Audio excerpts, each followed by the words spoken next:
What was the destroying angel? Was there something about painting the blood on the doorposts that scientifically protected the firstborn son that was found within that house? I ask this question because, for example, when the Lord gave the law of Moses, there were a whole lot of things in there that make sense in hindsight. For example, a woman was unclean after she gave birth, and so you weren't supposed to touch her. Well, guess what? The Lord was protecting his daughters after they were extremely vulnerable after giving birth. There were scientific reasons as to why the Lord applied the law of Moses. They weren't allowed to eat pork. Well, we know nowadays that pork, it is very, very difficult to kill off dangerous bacteria in pork. And so there were all these ways that the Lord was protecting his children scientifically. And so sometimes I wonder, was there something about putting the blood on the doorposts, something scientifically that we do not understand yet, because I believe that the Lord is the ultimate scientist? Was there something that we don't understand yet that protected that oldest son? Or did the Lord simply choose something symbolic, the blood of the lamb, and then performed a miracle and had the destroying angel pass by? Regardless of whether it was scientific, regardless of all the logical reasons that you should not put lamb's blood on your doorposts, would you still have chosen to follow Moses? I hope that I would have still chosen to follow Moses, even if I did not understand the logical reasons for painting blood on my doorposts.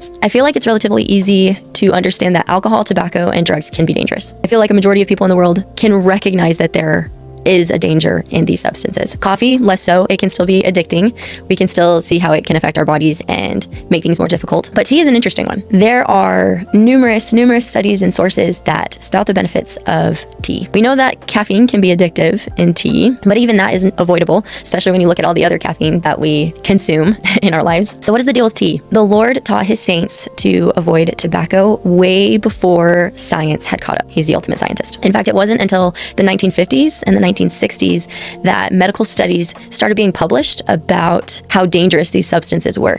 All throughout the 19th century, there were doctors who were promoting tobacco as a cure, as a health cure, to use it when you were having health problems.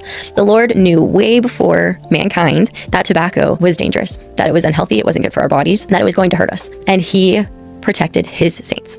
He protected his saints long before science and the medical field caught up. Tea. Is there something scientifically that we do not yet understand? Is there something the Lord knows about tea that we do not know? Or is it just a matter of obedience? And then, does it matter whether it is scientifically based, because the Lord's the ultimate scientist, or whether it was even arbitrary and it is just meant to be obedience? Does it matter whether it is science or whether it's arbitrary? We have received a promise that the destroying angel will pass by us if we follow this revelation that the Lord's given to us. And so it ultimately comes down to whether you believe in a modern day prophet. It comes down to whether you believe that we have a prophet who is led by the Lord to protect us in our day, just as it came down to whether the Israelites believed in Moses as a prophet. Despite all the logic that told them not to paint blood on their doorposts, it came down to whether they believed Moses was a prophet.